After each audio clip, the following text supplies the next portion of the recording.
भगतसिंग कोश्यारी यांचं वादग्रस्त वक्तव्य आज दिवसभर चर्चेचा विषय आहे. मुंबईत जे गुजराती मारवाडी यांनी जर निघून गेले तर कुणीही म्हणजे पैसा थोडक्यात मुंबईत राहणार नाही, मुंबईत काय उरेल असं वक्तव्य होतं. काय तुमचं नेमकी याबद्दल भूमिका आहे? मला असं वाटतं की माननीय महामहिम राज्यपालांनी यावरती स्पष्टीकरण देखील दिलेलं आहे.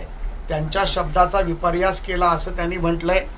या व्यतिरिक्त भारतीय जनता पार्टीचे नेते व राज्याचे उपमुख्यमंत्री देवेंद्र फडणवीस आणि माननीय आशिष शेलारनी देखील म्हटलंय की मुंबईमध्ये मराठी माणसाचं अस्तित्व हे कायम आहे, कायम राहील.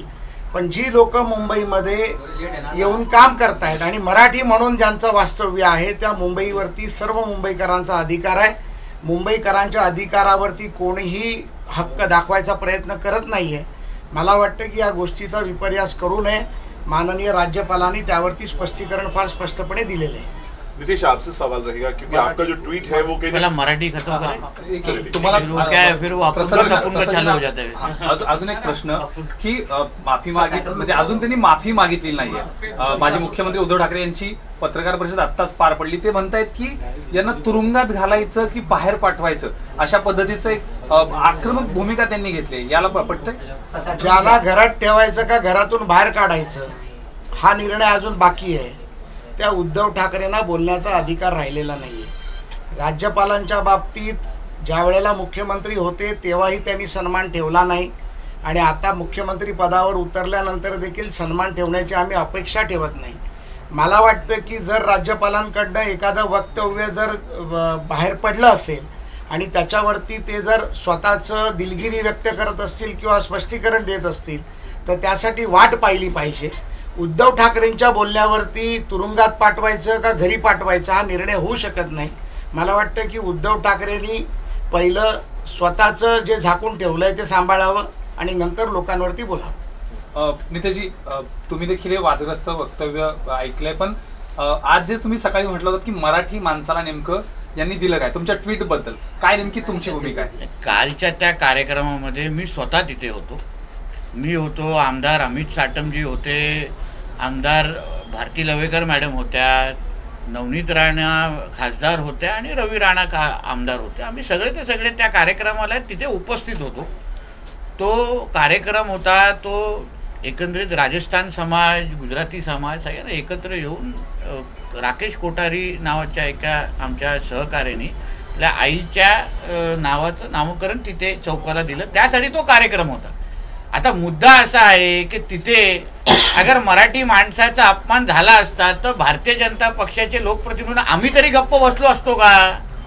आम्ही आक्षेप घेतला नसता का? आणि जे भाषण आम्ही लोकांनी ऐकलं, समोर जो समाज होता त्या समाजाला मान सन्मान देण्यासाठी त्या समाजाचे लोक वर्षानुवर्ष मुंबईमध्ये मुंबईकर म्हणून राहतात, महाराष्ट्राला आपला स्वतःचे भाग समजतात आणि इथे राहिल्यानंतर आपल्या त्या समाज म्हणून अगर मुंबईच्या प्रगतीमध्ये ते अगर योगदान देत असतील आणि त्या योगदानाबद्दल अगर आमचे सन्मान्य राज्यपालजींनी अगर उल्लेख केला असेल किंवा त्यांना प्रोत्साहन दिलं, शाबासकी दिली असेल, त्याच्यामध्ये चुकीचं काय? कोणीही महाराष्ट्राचा अपमान किंवा मुंबईचा अपमान करत असेल तर आम्ही कोणीही गप्प बसणारे कोणच नाही ना. म्हणून हे जे काही बोंबाबोंब करणारे जे लोक आहेत सकाळपासून, मला एक विचारायचं हो, संजय राऊतांनी सकाळी उठून ट्विट केली. संजय राऊत ज्या DHFLच्या स्कॅम मध्ये त्यांची ईडी चौकशी होते, तो DHFLचा जो मालिक आहे तो मराठी आहे का? त्याचं आडनाव वाधवा आहे. जे पक्षप्रमुख आता थोडा वेळ पहिला त्यांनी जे पत्रकार परिषद घेतली त्या पक्षप्रमुख उद्धवजी ठाकरेंचा सगळा पैसा हा ज्या नंदकिशोर चतुर्वेदीकडे आहे तो मराठी आहे का? त्यांचे जे बहुतेक जे व्यवसाय उद्योग जे मुंबईमध्ये चालतात, एट्रिया मॉल हा त्यांचा आहे असं आम्ही ऐकतो. त्यांचा जो पार्टनर जो जैन आहे, कोण शाह आहे, हे मराठी आहेत का? BMCचे जे असंख्य कॉन्ट्रॅक्ट मुंबई महापालिकेचे जे निघतात त्या निघालेल्या कॉन्ट्रॅक्टचे आडनाव बघा, कोण शाह असतं, कोण अग्रवाल असतं, कोण मेहता असतं. तिथे का नाही मराठी मुलांना उभं केलं? तिथे का नाही मराठी उद्योजकांनाच आम्ही टेंडर देणार असं का सांगितलं नाही? कोविडच्या काळातले जे काही कॉन्ट्रॅक्ट निघाले त्याची थोडी तुम्ही माहिती घ्या. जेवढे कोविड सेंटर आज मुंबईमध्ये तेव्हा चालत होते तिथे गोम्स नावाच्या एका व्यक्तीला त्याचे सगळे टेंडर दिले होते. तो आदित्य ठाकरेंचा जवळचा होता. मग ते एका मराठी मुलाला, मराठी उद्योजकाला कोविड सेंटरचे सगळे कॉन्ट्रॅक्ट का दिले नाहीत?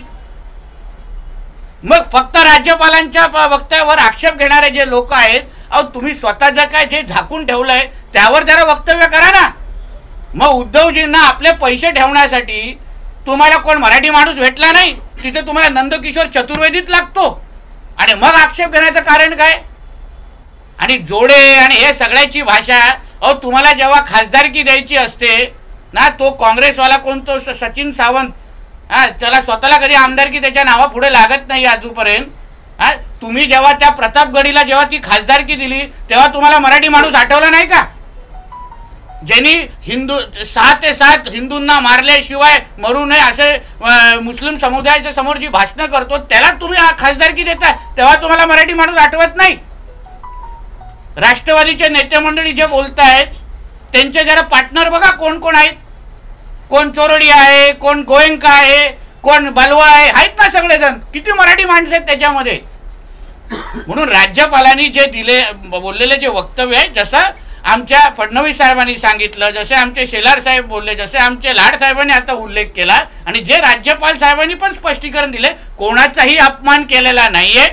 आणि अपमान कोण करत असेल तर भारतीय जनता पक्ष म्हणून आम्ही गप्प बसणार आहोत काय?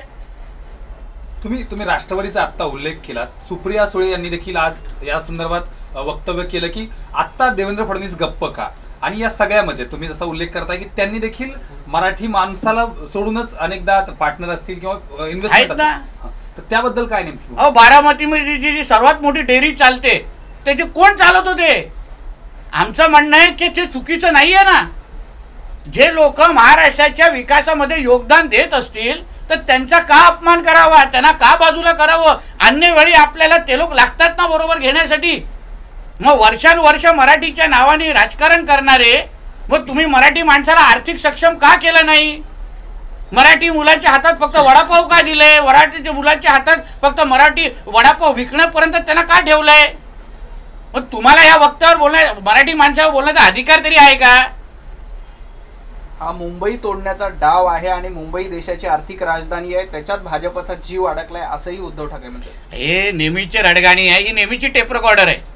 तुम्हाला आम्ही पहिल्यापासून सांगितलेलं, जशी मुंबई महापालिका जवळ येणार तशी यांची ही टेप रेकॉर्डर चालू होणार.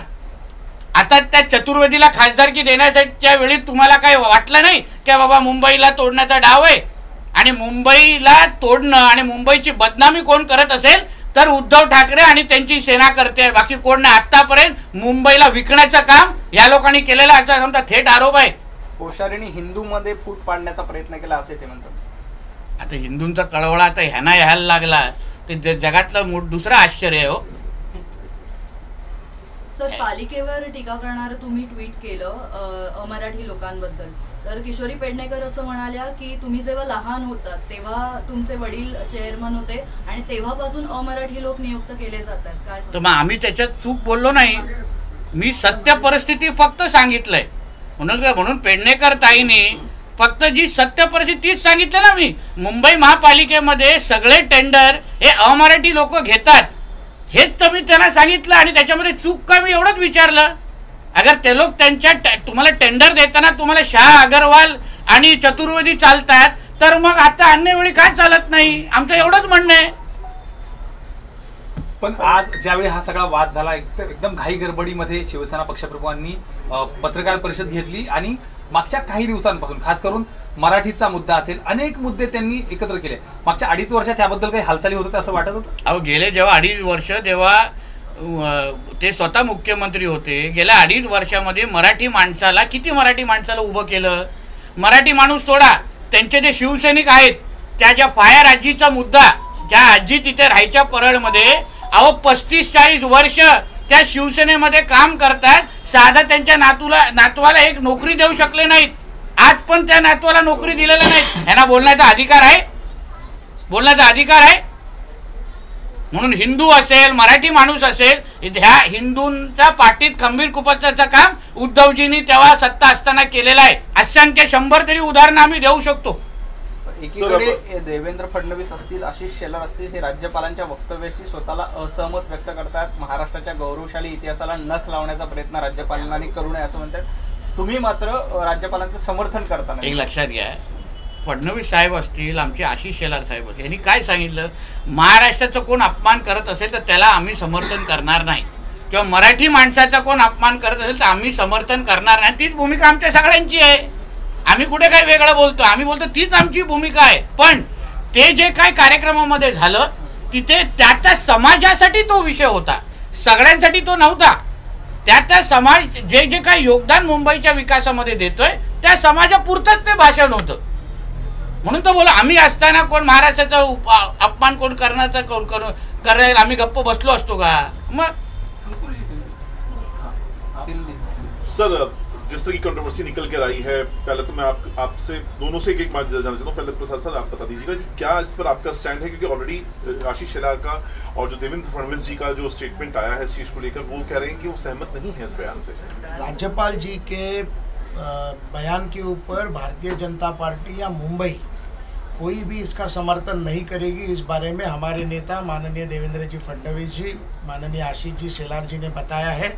उसका फिर से उल्लेख करते हुए हम कहते हैं कि मुंबई में मुंबईकरों का, मराठी लोगों का कोई भी अपमान करेगा ये भारतीय जनता पार्टी सहन नहीं करेगी और ना ही करना चाहिए. मुझे ऐसे लगता है कि महामहिम राज्यपाल जी ने इस बारे में खेदजनक जो उनके बारे में वक्तव्य हुआ है उसका विपर्यास हुआ ऐसे स्टेटमेंट निकाली हुई है. मुझे लगता है कि सारे मीडिया को, सारे राज्य को उसके बारे में जानकारी लेनी चाहिए और राज्यपाल महामहिम ने जो बात की है उस बात के बारे में वो कौन से परिस्थिति में बात की, क्यों बात की, इस बारे में भी जानकारी लेके लोगों के सामने लाने की जरूरत है. नितेश जी, आपसे जरूर जानना चाहेंगे, पहला जो सबसे पहले स्टेटमेंट आया, स्टैंड आया, वो आपकी तरफ से आया. आपका जो था वो आप उसमें उनको सपोर्ट करते हुए नजर आ रहे हैं आपके ट्वीट की भाषा के हिसाब से. लेकिन अब जब पार्टी के जो बड़े दिग्गज नेता हैं उनका कहना है कि वो उनके कोश्यारी के बयान से सहमत नहीं. शायद आपको मेरा ट्वीट समझा नहीं, इसलिए आपने इस तरीके का प्रश्न मुझे पूछा है.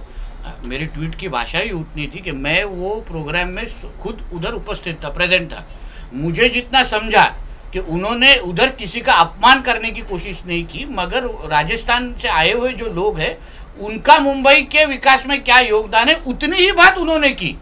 अगर उन्होंने कुछ गलत बात की रहेगी तो उसका समर्थन हम लोग करेंगे ही नहीं ना. मराठी आदमियों के बारे में, मराठी लोगों के बारे में हम पार्टी के स्टैंड के साथ ही हम सब लोग हैं, अलग क्या है. मगर जो उधर उपस्थित थे उनको सच्चाई बताना हमारी जिम्मेदारी है ना. उन्होंने सिर्फ राजस्थान से आए हुए लोगों का क्या योगदान है उस बारे में बताया. उन्होंने किसी के पेट के ऊपर खड़े रह के वो बड़े हुए ऐसा कुछ बता नहीं रहे वो लोग, तो फिर उसका समर्थन करने का कुछ कारण ही नहीं है. आपने सीरियस एलिगेशंस भी लगाए हैं कि जो ठाकरे परिवार हैं उनके कारोबारी रिश्ते रहे हैं. नंबर सच्चे है ना. सुबह से जो इस विषय के बारे में जो राष्ट्रवादी शिव से जो उद्धव ठाकरे की जो सेना है या तो फिर अपना संजय राउत है, कांग्रेस, जो लीडर लोग जो बात कर रहे उन्होंने अपने वो उनके जो बिजनेस पार्टनर है वो कौन है, सारे के सारे मराठी है क्या. उद्धव जी जो अपना पैसा सब जगह रखते हैं, जो इन्वेस्टमेंट करते हैं, वो नंदकिशोर चतुर्वेदी क्या मराठी है. जो जितने उनके इन्वेस्टमेंट आज मुंबई में है, जितने मॉल है उनके, एट्रिया नाम का मॉल में हम सुनते हैं कि उनका पार्टनरशिप है, वो मराठी है. आपको बीएमसी में जितने कॉन्ट्रैक्ट निकलते उधर आपको शाह अग्रवाल सब चलते, उधर कोई मराठी लोगों को खड़ा करने की आप कोशिश नहीं करते. आपको कोविड के जब कॉन्ट्रैक्ट देने होते हैं तभी आपको गोम्स, वो कोई डिनो मोरिया, वो ऐसे वैसे लोग आपको चलते, उधर आपको मराठी लड़के लोग दिखते नहीं है. तो इसलिए ये जो गंदी राजनीति जो ये लोग चल रहे, मराठी आदमियों को, लोगों को फंसाने का काम जो हो रहा है उस बारे में मैंने अपने ट्वीट किया है. अनिता जी ने यहाँ तक कह दिया कि अगर यहाँ से पैसे अगर निकाल लें गुजराती लोग और मराठी लोग, राजस्थानी लोग, तो आर्थिक राजधानी नहीं रह जाएगी मुंबई. जो आर्थिक राजधानी हम कहते हैं वो नहीं रह जाएगी. नहीं, इस बारे में पहले ही माननीय देवेंद्र जी ने कहा है कि ऐसे किसी बात का समर्थन भारतीय जनता पार्टी नहीं करेगी. माननीय आशीष जी ने भी यही कहा है और यही मैं दोहराना चाहता हूं कि मुंबई के बारे में या मुंबई के मराठियों के बारे में और मुंबई स्थित लोगों के बारे में अगर कोई भी ऐसे वक्त बातचीत अगर होती है तो उसका समर्थन भारतीय जनता पार्टी नहीं. राज्यपाल जी के बारे में कहा जा रहा है कि सर तीसरा वाक्य है जब उन्होंने इसी तरीके का बयान दिया जिसे मराठी मानुष जो है वो आहत हुआ है, उनको वापस भेजने की मांग भी उद्धव ठाकरे ने की और यहाँ तक कहा कि कोल्हापुरी चप्पल उन्होंने देखा नहीं है. क्या कहेंगे इसका? देखिए, उद्धव ठाकरे को जो कोल्हापुरी चप्पल पिछले 1 महीने पहले बताई गई उसका अभी तक जवाब उन्होंने दिया नहीं है. मुझे ऐसे लगता है कि उद्धव ठाकरे खुद की नैतिकता खत्म कर चुके हैं. मुझे लगता है कि अगर माननीय महामहिम राज्यपाल की ओर से अगर कोई बात गलत बात हुई है जिसकी उन्होंने दिलगिरी भी व्यक्त की है, उसका हम समर्थन भारतीय जनता पार्टी कर नहीं करते, लेकिन उसका अधिकार माननीय उद्धव जी को किसी ने दिया नहीं है। और कोल्हापुरी चप्पल की बात जो उद्धव ठाकरे कर रहे हैं, मुझे ऐसे लगता है कि खुद के पैरों तले की जमीन फिसल गई है, चप्पल पैर से निकल गई है। उद्धव ठाकरे को बात करने की कोई नैतिक अधिकार नहीं रहा है। सर, मराठीमध्ये राज्यपाल जे म्हणाले होते की जर गुजराती राजस्थानी माणूस इथून गेला तर मुंबई आणि महाराष्ट्र ही आर्थिक राजधानी राहू शकणार नाही। नाही, मुंबई आणि महाराष्ट्र, मुंबई ही नुसती महाराष्ट्राची नाही तर देशाची आर्थिक राजधानी आहे। ही आजपासून नाही आहे तर ब्रिटिश काळापासून ही आर्थिक राजधानी राहिलेली आहे। आम्ही असं मानतो, किंबहुना कैलासवासी शिवसेना प्रमुख बाळासाहेब ठाकरे देखील हेच मानत होते की मुंबईमध्ये येऊन स्वतःची कर्मभूमी, जन्मभूमी नसली तरी कर्मभूमी मानणारा, मुंबईमध्ये राहणारा हा मराठी माणूस आहे। त्यामुळे मुंबईमध्ये जो येतो, मुंबईमध्ये उपजीविका करतो, मुंबईमध्ये व्यवसाय करतो, मुंबईमध्ये स्वतःचं कुटुंब पाळतो, तो प्रत्येक जण हा मराठी आहे। त्यामुळे मला वाटतं की हे बोलण्याचा कोणाचाही अधिकार नाही। मुंबई ही मुंबई आहे आणि कायम मुंबई ही देशाची आर्थिक राजधानी राहणार आहे। एक असं पण म्हणाले की कोल्हापूरचे जे चप्पल आहे ती फार फेमस आहे, आता कोणी काय करायचं हे ठरवतील, असे याच्यात पण एक वक्तव्य केलंय। मला वाटतं की 20 तारखेच्या विधान परिषदेच्या निवडणुकीच्या वेळेलाच त्यांना कोल्हापूरची चप्पल ही दाखवली गेली होती, त्यामुळे ती अजून मनातून उतरलेली नाहीये। त्यामुळे मला त्याच्या पलीकडे जाऊन काय बोलायचं। एक सवाल नितेशजी, एक प्रश्न आहे की संजय राऊत यांच्याबद्दलची एक ऑडिओ क्लिप मागच्या 2 दिवसांपासून फिरते आणि माध्यमांमध्ये देखील फिरते।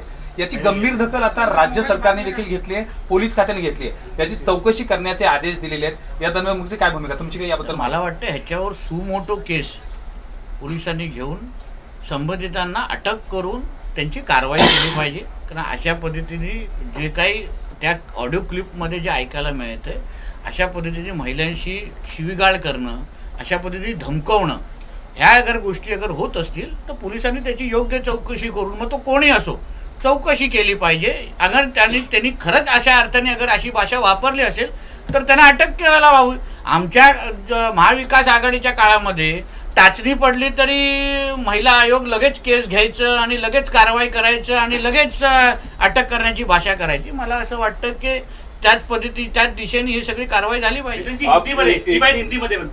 हिंदीमध्ये माझं असं म्हणणं आहे कि ये मतलब कल जो संजय राउत जी की जो क्लिप हमने जो आपके जैसे चैनल ने सब जगह दिखाई है, मेरा इशू है कि पुलिस ने सुमोटो केस इसके ऊपर दर्ज करना चाहिए और जो लोगों की आवाज़ उसमें सुनाई दे रही है उनकी इन्वेस्टिगेशन करनी चाहिए। उनका आवाज़ है क्या, उन्होंने वो महिला को क्यों गाली दी, और गाली दी होगी तो फिर उस तरीके की गाली और उस तरीके की भाषा इस्तेमाल करने के लिए उनको अरेस्ट करना चाहिए, क्योंकि लॉ और कायदा काफ़ी स्पष्ट है। तो इस बारे में पुलिस योग्य कार्रवाई करेगी, इतना मेरा विश्वास है। नितेश जी, एक सवाल जरूर बनेगा कि जिस तरह से लगातार स्टेटमेंट आते रहे हैं, चूंकि बहुत कंट्रोवर्शियल स्टेटमेंट रहा है जो आप यहाँ पे बात कर रहे हैं कोश्यारी जी का, इससे पहले भी 2-3 मौके रहे हैं जब कंट्रोवर्सी रही है उनके स्टेटमेंट को लेकर, जरूरत क्या पड़ी है और ये रिपीट सेम व्यक्ति से आ रही है। आपको नहीं लगता राज ठाकरे भी इस चीज के खिलाफ निकलकर सामने आए हैं? राज साहब को किस चीज का समर्थन या विरोध करना है वो डिसाइड कर सकते हैं, उनके बारे में मैं नहीं बोल सकता और मैं उनके पार्टी का प्रवक्ता नहीं। हमारा इशू इतना ही है कि राज्यपाल जी का स्टेटमेंट आप किस नजरिए से देखते हैं वो अपने ऊपर है। राज्यपाल साहब कुछ अच्छे भी काफी काम करते हैं, उन्होंने अपने उनके टेन्योर में जिस तरीके के उन्होंने लोगों की मदद की, सेवा की, बहुत वक्त पे लोगों के लिए वो उपलब्ध रहते हैं, बहुत अच्छे महत्व के विषय पे उन्होंने लोगों की मदद की है, उनकी अच्छाई देखी नहीं जाती। 10 में से 9 काम अगर अच्छे किए और एक कोई तो गलती हो गई आपके हिसाब से तो 9 काम अपन भूल जाते। इसलिए राज्यपाल कोश्यारी साहब ने भी महाराष्ट्र के लिए अच्छा काम किया है, उन्होंने उनके टेन्योर में काफी लोगों को मदद भी किया है। मुझे ऐसा लगता है उस तरफ भी हमको देखना चाहिए। नितेश जी, उद्धव ठाकरे कह रहे हैं कि इस बयान के लिए उन्हें जेल भेजा जाना चाहिए कि वो हिंदुओं को बांटने की कोशिश कर रहे हैं। कोश्यारी उद्धव ठाकरे ने भी कहा है। मुझे ऐसा लगता है कि उद्धव जी को कितना अभी इम्पोर्टेंस देना है वो अभी हम सबको डिसाइड करना चाहिए। जिसको उनकी खुद की पार्टी के आमदार और खासदार इम्पोर्टेंस देते नहीं है, उसको हम लोग क्यों उनके ऊपर वक्त अपना जाया करें। ठीक है, उनको आज घर पे बैठ के आराम चाहिए, बीच बीच में आपको पत्रकार परिषद के लिए बुलाते हैं, सूखी धमकियां देते हैं, कोल्हापुर चप्पल विप्पल कर भी ठीक है। पोगो चैनल कार्टून नेटवर्क देखते हैं ना, वैसे ही हालत है वो। प्रसाद जी, ये एलिजेड ऑडियो क्लिप है संजय राउत का, उस पर आपका क्या कहना है, आपको क्या लगता है? नहीं, मैंने वो ऑडियो क्लिप अभी तक देखी नहीं है, लेकिन अभी जो नीतीश जी ने जो कहा है उस बारे में अगर जो सत्य है वो सत्य लोगों के सामने आना चाहिए और उस बारे में पुलिस जांच कर लेगी। सर, मराठीमध्ये ज्या पद्धतीमध्ये नितेश राणे साहेबांनी सांगितलं ती व्हिडिओ क्लिप मी बघितली नाही, कारण मी 2-3 दिवस मुंबईमध्ये कोणाच्या संपर्कात नव्हतो, परंतु जर त्यामध्ये सत्य असेल तर सत्य पडताळणी झाली पाहिजे आणि पोलिसांनी त्या बाबतीत चौकशी करून कारवाई केली पाहिजे। थँक्यू. धन्यवाद, थँक्यू.